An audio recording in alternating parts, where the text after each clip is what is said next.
Mesdames, Messieurs, bonjour. C'est la quinzaine qui se poursuit et vous l'aurez remarqué sous l'insistante demande plusieurs demandes d'ailleurs de nos téléspectateurs. On a dû faire cette grosse rétrospection sur ces débats-là, notamment les interventions qui ont forcé le retour de Mathieu Kérékou ce 21 là au PLM Alédio. Mathieu Kérékou, le général, qui a d'ailleurs tenté d'éviter aux délégués de mettre le cap sur ce qu'il visait déjà, à savoir, on va dire, la proclamation de la souveraineté de la conférence. Juste un mot pour d'ailleurs qu'on puisse aller voir la conséquence, à savoir cette proclamation-là. Merci Latifou, bonjour à nos téléspectateurs. Bonjour à vous. Oui, alors donc je voudrais saluer par ailleurs nos téléspectateurs qui ont insisté pour que nous fassions ce retour en arrière. Un retour qui plutôt est intéressant parce que avec les échanges qu'on avait eu, justement, il y avait eu d'autres interventions du président Kérékou plus intéressantes également, comme cette question d'équilibre régional. Tout à fait. Bien évidemment, à l'époque, il faut s'y mettre, il faut s'y plonger pour comprendre que pendant toute la Révolution, l'un des arguments de la Révolution était de rétablir l'unité nationale à travers notamment...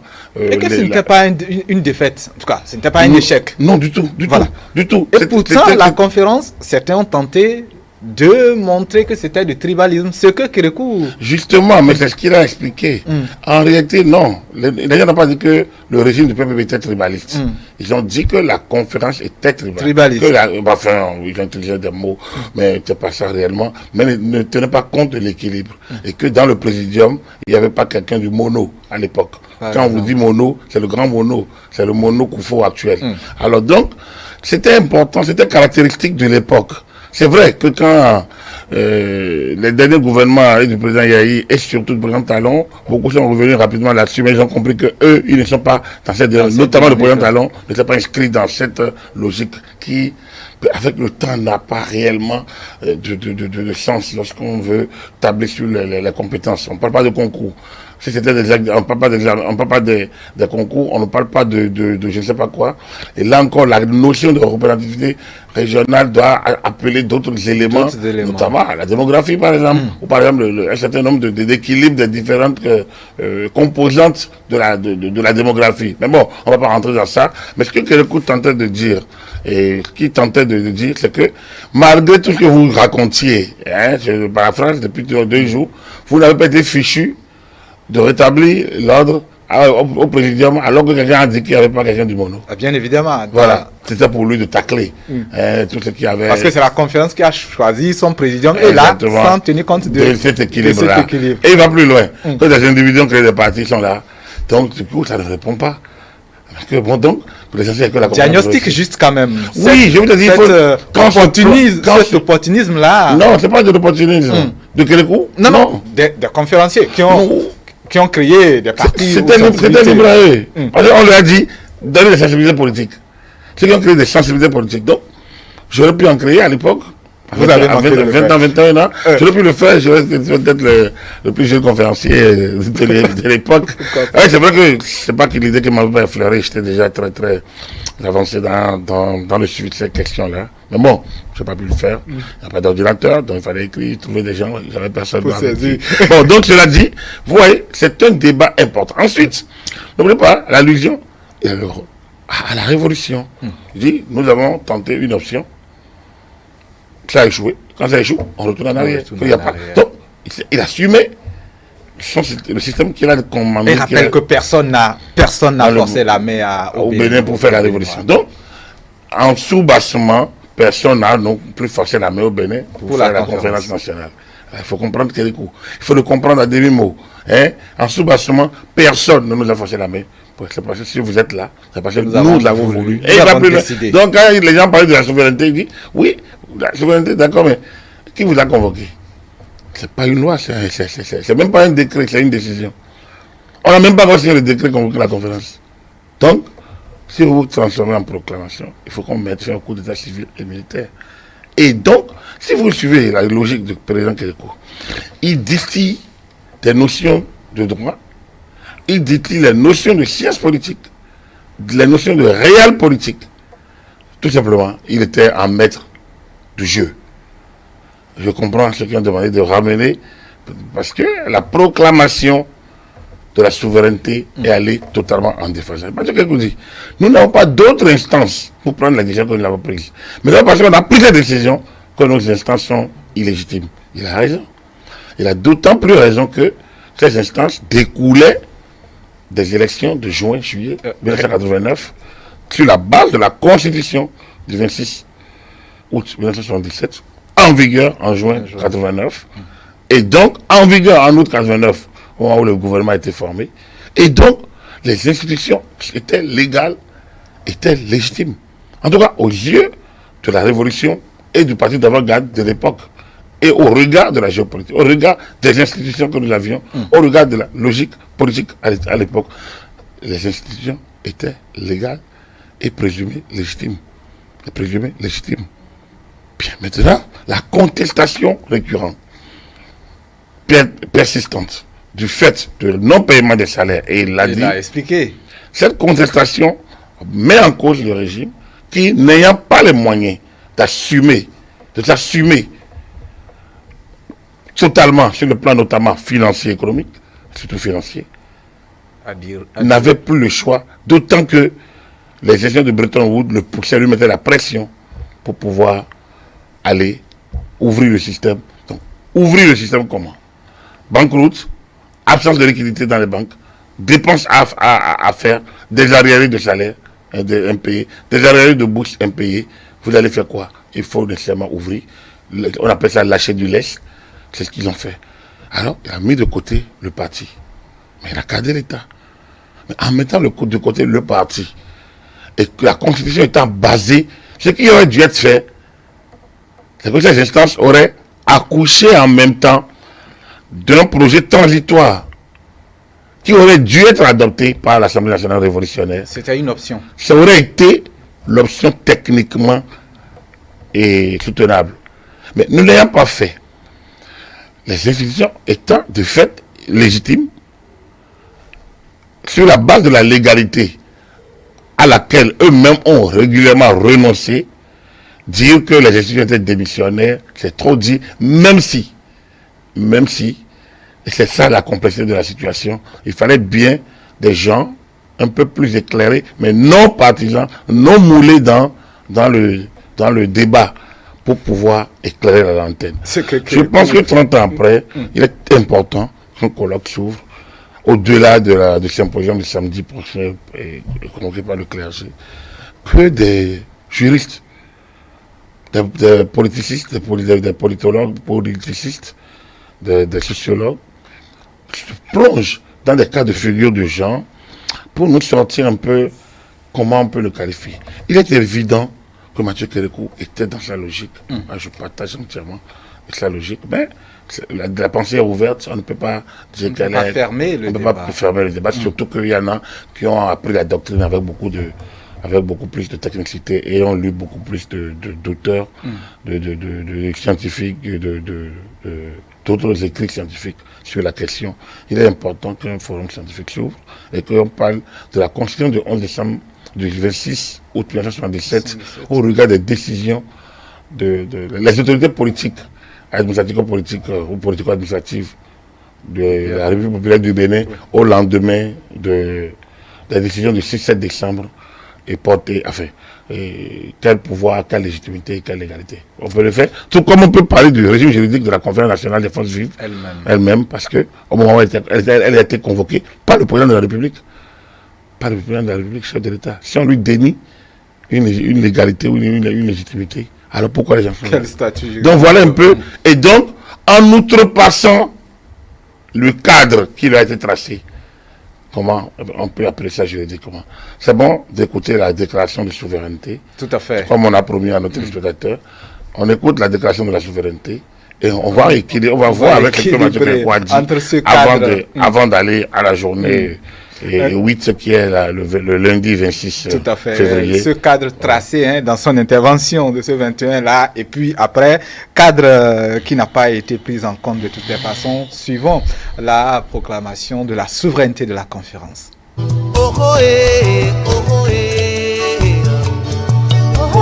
Déclaration sur les objectifs et les compétences de la conférence des forces vives de la nation.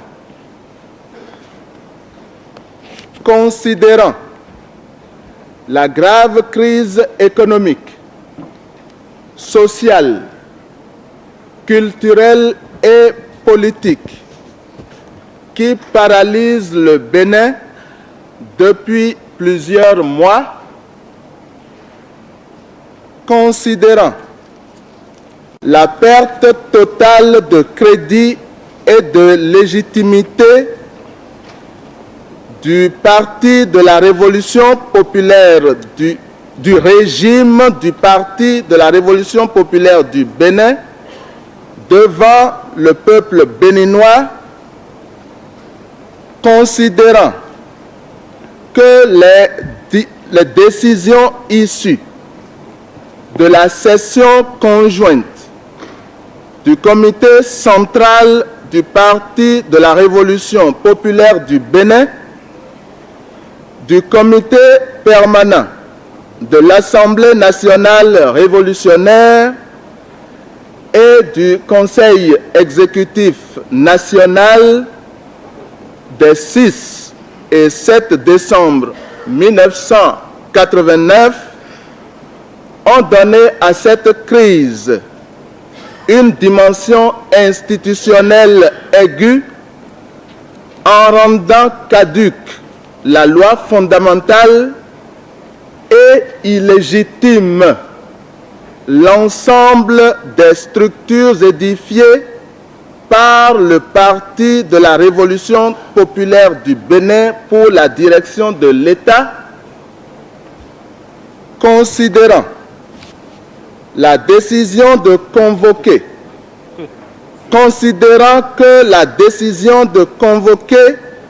une conférence nationale des forces vives procède objectivement de l'incapacité des structures en place à trouver à la crise multidimensionnelle nationale des solutions véritables par ses propres moyens et ressources, considérant que le système politique et constitutionnel actuel ne prévoit aucun mécanisme ni aucune procédure pour assurer l'alternance au pouvoir,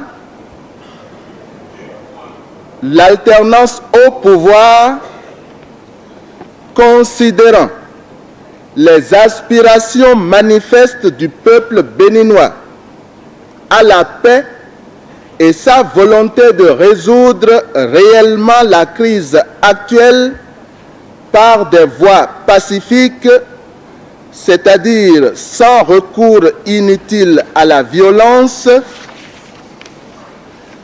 considérant les dispositions pertinentes contenues dans l'allocution d'ouverture de la conférence prononcée par Monsieur le Président de la République le lundi 19 février 1990 et les informations qu'il a bien voulu apporter à la conférence le mercredi 21 février 1990, considérant la représentation en son sein de toutes les institutions centrales de l'État et la qualité de membre de droit reconnue à Monsieur le Président de la République, la Conférence nationale des forces vives réunie à l'hôtel PLM Alejo à Cotonou, premièrement, affirme sa détermination d'arrêter les mesures propres à dénouer la crise actuelle par des voies pacifiques et sa volonté d'instaurer la démocratie et le respect des droits de l'homme et des libertés fondamentales et de promouvoir le progrès économique et social. Deuxièmement, décide de mettre en place un organisme national approprié pour le suivi de l'exécution des résultats de ces travaux. Troisièmement, décide qu'elle adoptera une charte d'union nationale qui servira de base pour l'élaboration d'une nouvelle constitution par une commission qu'elle mettra elle-même en place et qui travaillera en toute indépendance vis-à-vis des structures de l'État. Quatrièmement, décide que le texte du projet de constitution ainsi rédigé sera soumis au référendum sous le contrôle de l'organisme national de suivi. Cinquièmement, décide que l'organisme national de suivi est habilité à contrôler le processus de transition et la mise en place des institutions de la prochaine République. 6. Proclame solennellement sa souveraineté et la force exécutoire de ses décisions.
Étant donné que nous avons rejeté la motion de suspension,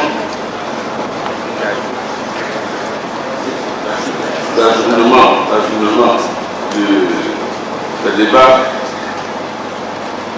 cela veut dire que le texte peut désormais être considéré comme adopté par consensus.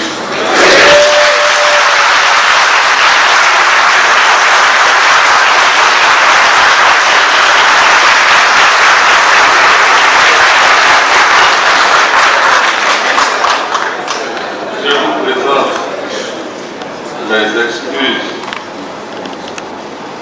de n'avoir pas ou n'avoir pas tiré cette conclusion pour que ce soit porté à la connaissance de tout le monde avant de lire la communication faite par les anciens présidents qui nous ont donné le texte que nous avons apprécié.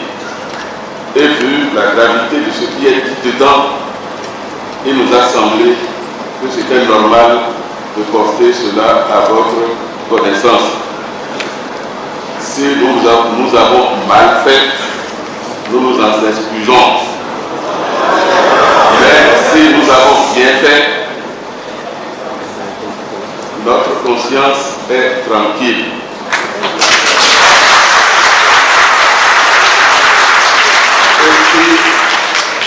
Nous avons donné la parole au président Hubert Maga, c'est parce que c'est la suite, c'était le communiqué pour la communication qui continuait. Je ne veux pas qu'on nous prenions prétexte de cela pour m'accuser d'avoir porté entorse au règlement intérieur. J'espère que vous avez compris. Merci.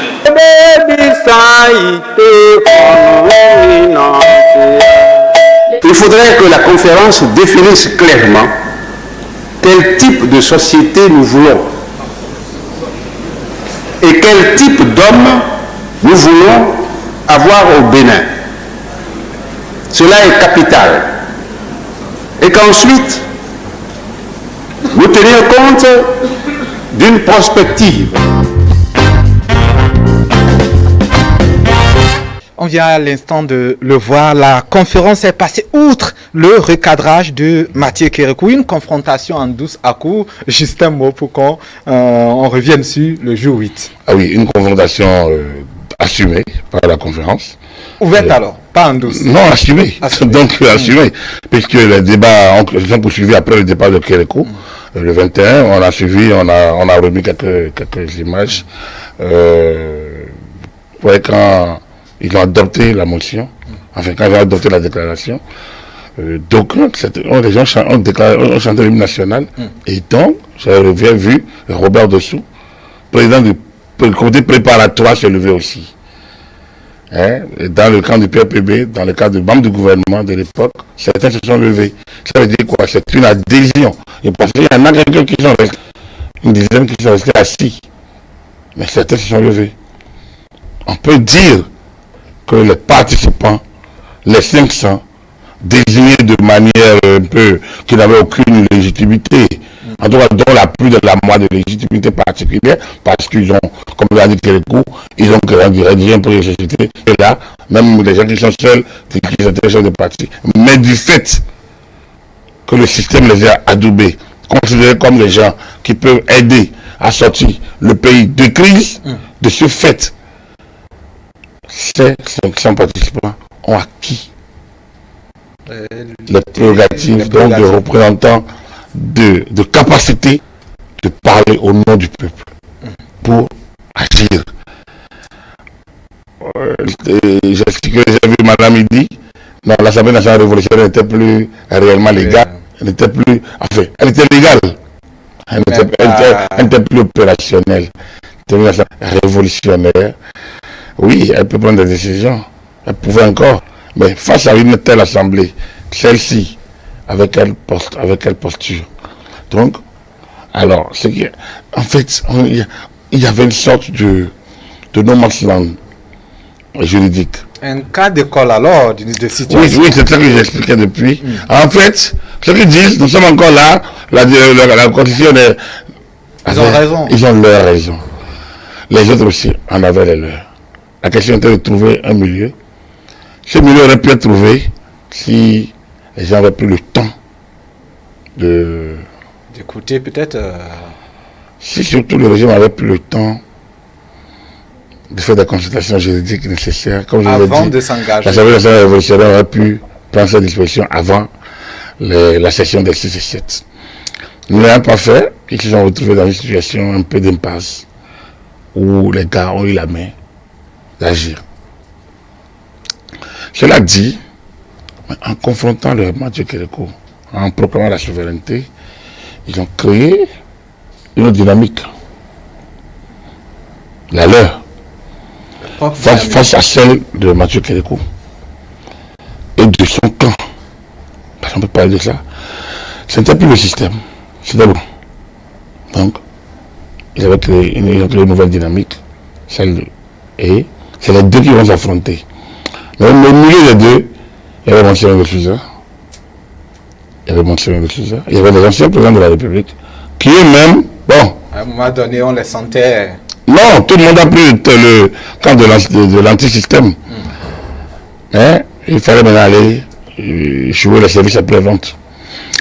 Je me suis laissé dire il y a quelques années que, oui, Mathieu Kérékou était mis dans l'économie, qu'il aurait en main le texte de la déclaration. Il n'était pas d'accord, mais on le lui aurait dit que c'était le passage. C'était une forme de modus vivendi pour pouvoir avancer. Alors, le silence de Kérékou n'était pas un acquiescement. C'était un silence, un accord malgré lui. Si non, c'était pas un accord, c'était je laisse faire. Je ne suis pas qu'à continuer, je verrai bien. Et donc, cela a joué sur ils ont déclaré, n'oubliez pas que dans l'entendant de à la sortie de la conférence, il devait avoir une charte d'union nationale. Pas le PPB qui va mettre en place la commission qui va faire. Donc, n'oubliez pas sa logique de 21, le 26. Donc, jour 8, lorsqu'ils se sont retrouvés en plénière, ont pris d'allant après la proclamation de la souveraineté. Et donc, les participants ont fini leur travail.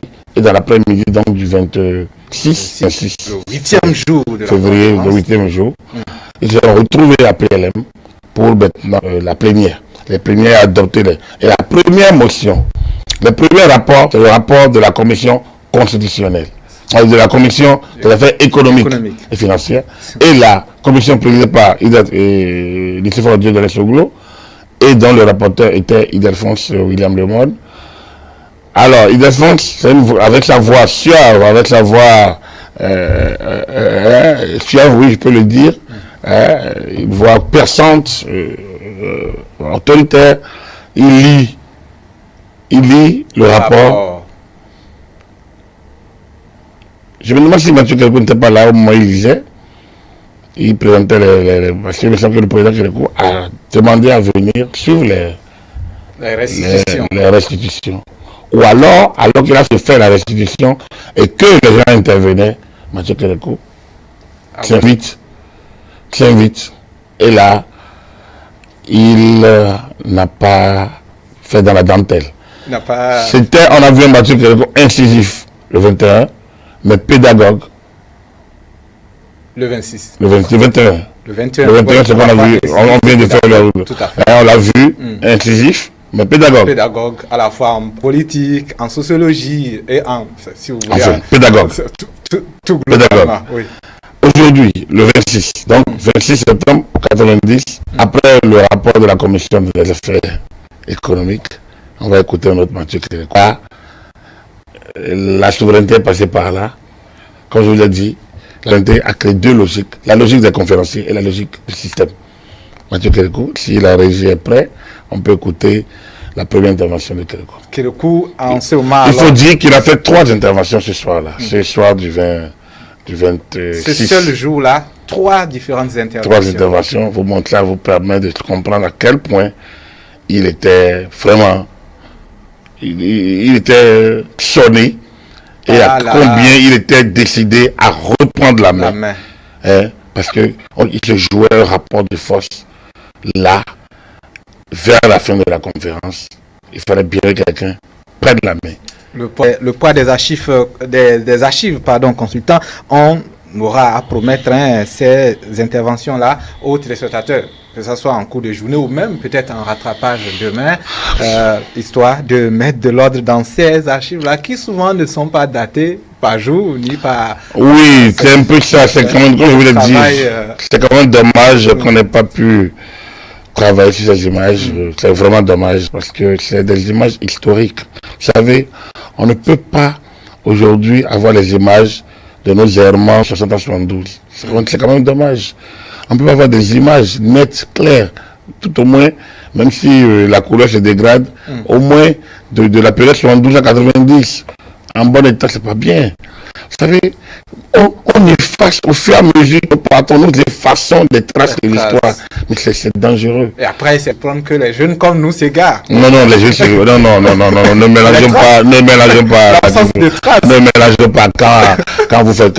quand les jeunes, la jeunesse fait plus d'incapacité, culture. Centrale. Je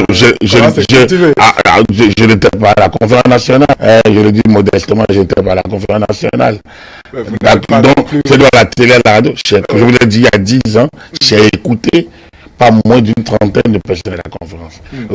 Est-ce que c'était incapable que la jeunesse, qui n'avait pas, qui avait à peine 5 ou 10 ans, quelqu'un il y a 10 ans d'écouter, il aurait eu 30 ans. Donc ne justifiez pas l'incapacité. Non, n'allons pas sur le terrain. Donc, autant les archives n'existent pas, on peut déplorer, mais autant la paresse à aller à la culture, l'incapacité de se rendre utile ne peut pas permettre qu'on parle d'archives. On revient. Est-ce que la régie suit? Pas évident pour ce qui est de ces 3 interventions. Alors, donc, s'il n'y a pas d'éléments, donc nous allons... Alors, donc, Mathieu Kérékou fait la première intervention. Alors, qu'est-ce qu'il dit? Il dit, nous avons écouté les conclusions de la commission des affaires économiques. Mais tout ce qu'ils ont dit là, c'est des projets. Tout ce qu'on nous a dit, c'est des projets. Mais ils vont trouver l'argent où? Pour les mettre en œuvre. Finalement, ça a été convoqué pour financer, pour trouver des voies et moyens pour faire face aux exigences. Cette conférence est convoquée pas pour des affaires politiques, c'est pour des affaires financières. C'est parce que nous n'avions pas les moyens. Et il faut nous dire où trouver les moyens au lieu d'aligner des projets sans les chiffres de financement. Et c'est là qu'il interpelle les personnalités. Premièrement, il dit, on aurait aimé que qui, à quelques jours de la conférence, a fait venir des partenaires qui, je pense, les Suédois, qui ont estimé que si la conférence réussissait, il y a la hauteur de 100 milliards. Et c'était une vraie promesse. Comment on peut savoir? C'est pas nous les Suédois. Donc, si la conférence réussissait, alors, on n'était pas à la conférence. On était à la conférence, donc Mathieu Kérékou dit, mais on aurait aimé que vous parliez comme lui. Et à la fin, on lui demandera les 100 milliards. Au moins ça. Donc, mais vous ne dites rien, vous avez aligné des projets. Nous, nos programmes sont meilleurs que ça. Ah. Donc, et c'est là qu'il est allé dans ce... Donc, après avoir interpellé, vous voyez, il interpelle Nicéphore Soglo. Il y a la séquence. Il est encore là. C'est une séquence. C'est justement cette séquence où Mathieu Kérékou interpelle Soglo en disant, mais oui, c'est bon, c'est bien de venir dire un certain nombre de choses ici. Mais quand vous étiez encore en activité, je vous ai dit, venez, vous chez nous, pour voir un peu notre système, notre fonctionnement. Je vous l'avais fait. Évidemment, donc, quand Kérékou a fini de parler, on peut dire que son opération reprise en main a marché. A commencé à marcher. Parce que c'était un silence de cimetière. Il a mis de côté toute la littérature doctrinale ou de tous les érudits économiques, tout ce qu'il y avait comme... il les a balayés d'un revers de la main en disant c'est pas de ça que nous avons besoin. La conférence c'était, si on regarde, moi je suis un de ces gens même, je perds un peu et il se ravise en disant bon, écoutez les amis, nous continuons nos travaux. Puisque le président n'a pas dit de les arrêter. Donc nous continuons les travaux. Début d'une véritable reprise des choses en main. Pas début, il a repris la main. Il a repris la main. Mais s'il a fini de parler et il n'y avait pas un seul pour, il a repris la main. Donc il faut retourner avec notre négociation. C'est ça, ce qu'il a joué. Parce que les autres ont fait le coup de force de la veille. Mathieu Kérékou avait besoin de montrer qu'il y avait un chef aussi. Donc, sinon, les gars l'auraient peut-être atteint. Et comme c'est un général, il est retourné le 26 au soir. Il a mis les pieds dans le plat. Mais dans le fond, ce qu'il a dit, apparemment la régie est prête. Si la régie est prête, il lance l'élément. S'ils ne sont pas prêts, si la régie est prête, il lance l'élément. S'ils ne sont pas prêts, on continue. Sa chaise, non, il est là. Il est là pour me dire l'autre. Il est là. Non, il est là. Monsieur le Président, voilà, nous n'avions pas voulu vous retarder pour rien. Une fois de plus,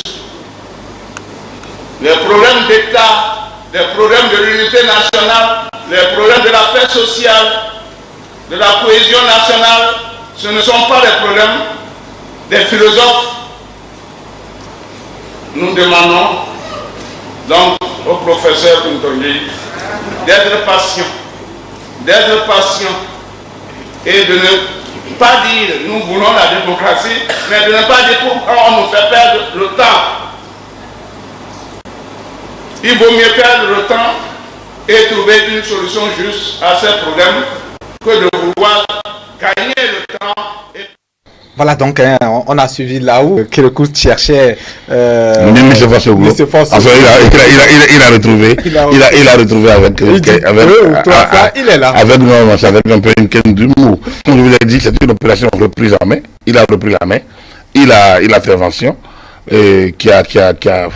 Alors, donc, les participants tétanisés, éberlués, un peu désorientés, hein, ils ont entendu que l'éclair vienne, la lumière vienne du présidium de Monseigneur. Monseigneur, un peu sonné, parce que quelqu'un lui dit, Monsieur le Président, il ne faut pas que les cadres qui vous entourent salissent votre robe ou la déchirent, tout comme ça. Donc, chacun en a eu pour son garde.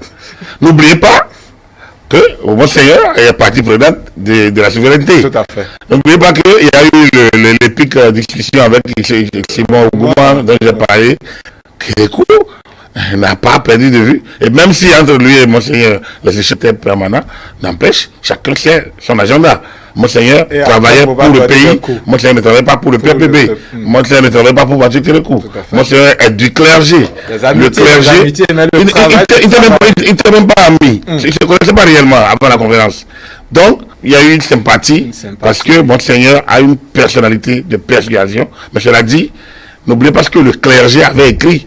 Répentissez-vous et le Bénin sera sauvé en juillet 89 ou en décembre 89. Donc, et là, l'analyse en était, l'analyse d'ailleurs le curé et le prêtre, l'aumônier, il a expliqué, l'analyse était pour chacun, était vraiment pour chacun reçu pour son grade. Donc, moi, ce n'était pas l'ami de Kérékou, c'était plutôt son confesseur, son homme de confiance.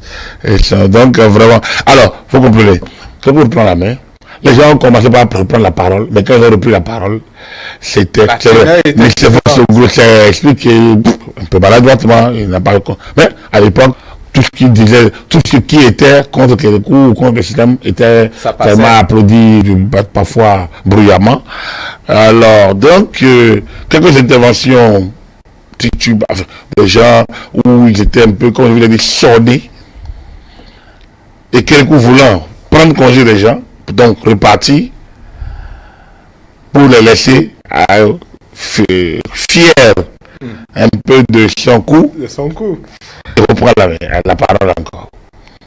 Reprend la parole pour dire oui, mais quand nous avons allé étonner le monde. C'est ici qu'on a fait la révolution. Et tout le monde l'a su. C'est encore ici que nous sommes en train de changer. Parce que donc nous allons continuer de travailler le monde. Continuez vos travaux. Donc, pour assumer, on va dire, ce qu'il a fait, mais... Ça veut dire quoi? Le père Fouettard, le battu à la carotte, l'opération de charme, reprise en main, réussi, le général peut se et le général s'est éclipsé. Le débat s'est poursuivi. Ou la même nuit. Le débat, sauf que, effectivement, oui. Le même jour ou la même nuit, encore une intervention, donc la troisième. La troisième. Mais avant, il y avait eu... Après la commission économique, vous savez, comme je vous l'ai dit, je jouais plusieurs cartes. Donc, lorsque la commission économique a fini son rapport, on est passé plutôt... Les autres commissions sont avec... On est passé plutôt à la troisième commission, la commission des affaires de l'éducation et autres. Parce que, en fait, là n'est pas le problème. Le problème, c'était la commission constitutionnelle. Donc, on a laissé passer Félix Sessou-Dansou et son équipe. Et c'est passé. Pour tendre d'abord, pour calmer... Pour détendre un peu. Quoique les questions de l'éducation étaient quand même des questions assez... sensibles aussi. Parce qu'il fallait faire le procès de l'école nouvelle. Exactement. Et d'autres... C'est vrai que l'école nouvelle, de tout le système éducatif, parce que l'école nouvelle avait été abandonnée dans son projet quelques années. Mais il fallait bien faire, comme c'était le temps des procès, l'école nouvelle était aussi au bas de la barre. Donc, l'affaire constitutionnelle, je ne sais pas si c'est pas Amadou Pakpa et Lokossou, je me rappelle, je peux se tromper, et reportiser après, parce qu'on aura les images. Alors, même chose, on opte pour un régime de multipartisme intégral, un système de multipartisme intégral, nous optons pour, il y aura la transition, il y aura un premier ministre qui s'achète de gouvernement. Donc, bref, ils ont déroulé le dispositif de transition, dérouler ce qui doivent faire les organes de la transition. Et alors, on dit, lorsque le président de la République sera candidat, et le président de la République de transition sera candidat, il doit démissionner 6 mois à l'avance. Si le premier ministre de transition est candidat, il doit démissionner 6 mois ou 3 mois à l'avance. En tout cas, Kérékou s'invite dans le jeu. C'est là que le professeur Moutondi prend la parole pour dire, écoutez, on parle de cette altercation. Écoutez, si à chaque fois on doit arrêter quand le président s'annonce, c'est une bonne chose. Déjà dans le dossier de l'éducation, il était déjà intervenu. Et Moutondi n'est pas un nouveau pour Kérékou. Lui, il est fiché. Le président Kérékou connaît un peu ce qu'il disait quoi dans le pays à l'époque. Donc, les professeurs d'université, le président Moutondi n'avait pas sa langue à l'intérieur, hein, et même aujourd'hui d'ailleurs. Malgré le poids d'âge, c'est un homme libre. Et je voulais parler de lui dans le journal, quand il a lancé l'opinion en janvier, vaincre la peur, c'était son éditorial, je n'ai pas oublié. Donc, Paul Moutondi intervient et s'étonne, disons, cette omniprésence là. Un peu, non pas omniprésence, du fait que la conférence s'arrête et attend que le président arrive. Parce que le président est participant. Donc, en s'annonçant, ce n'est plus le participant, c'est l'émission qui s'annonce. Et là encore, c'est l'opération reprise. Là maintenant, il veut confirmer. Il a déjà réussi, mais il veut confirmer. La conférence s'arrête, Mathieu Kérékou revient la nuit et reprend, et là, plus incisif que jamais. Je ne sais pas si la régie à cet élément de la nuit. S'ils ne l'ont pas, on va continuer. Donc, plus incisif que jamais. C'est là qu'il remonte encore à l'historique et estime que la constitution en question, que tout ce qu'ils ont fait sur la révolution a été décidé. Et que si ça a échoué, on peut écrire la nouvelle constitution avec le sang de chacun. Il y en aura toujours quelqu'un pour trahir. C'est là justement qu'il parle de... Vrai?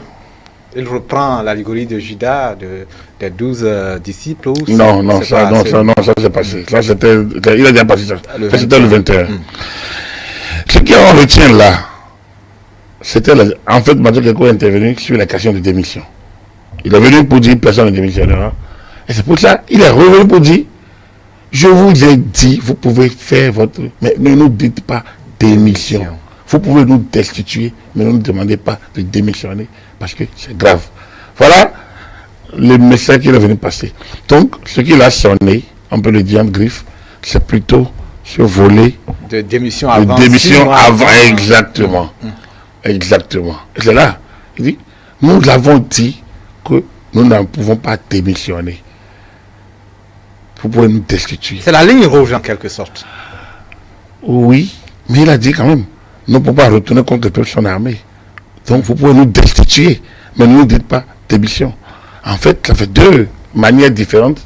Les deux concourent à ce qu'il laisse le pouvoir. C'est pas cette image qui passe. Donc ça, l'image là, c'est l'image du 21. Mais l'image du 26, il était en bleu. En bleu ciel, on l'a vu passer tout à l'heure.